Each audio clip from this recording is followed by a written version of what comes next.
माँ शारदे को नमन। समय बहुत हो रहा है और मैं देख रहा हूँ कि बहुत सारे साथी धूप में खड़े हैं, इसलिए कहने को यदि शुरू करें तो शाम ही हो जाएगी।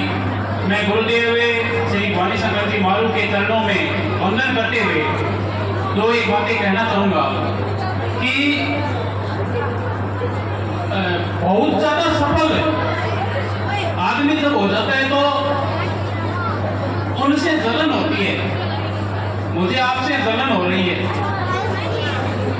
मुझे जलन हो रही है कि आप इतना कैसे बढ़ा सकते हो, मुझे जलन हो रही है कि आप इतनी मेहनत कैसे कर सकते हो, मुझे जलन हो रही है कि आप शाम को 10 बजे सोकर सुबह 4 बजे 9:30 के पास में यहाँ आपके अपने घर से 2 किलोमीटर दूर हमें जगाने के लिए कैसे जा सकते हो?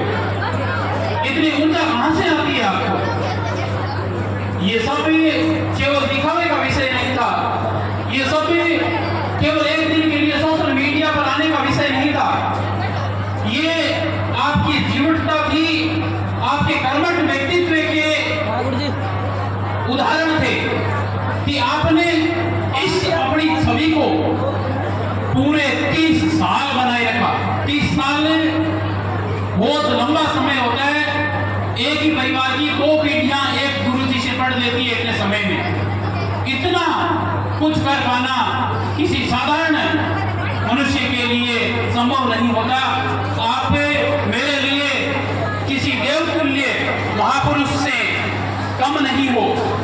जिस प्रकार से कक्षा 6, 7, 8 में माई बेस्ट टीचर का लेख आता है, इस विद्यालय के प्रांगण में जितने भी विद्यार्थी बैठे हैं, आपसे करीब 10,000 जो विद्यार्थी पढ़ के गए हैं, उन सब के लिए उस माई बेस्ट टीचर के लेख में एक ही नाम आएगा, श्री भवानी शंकर मारू।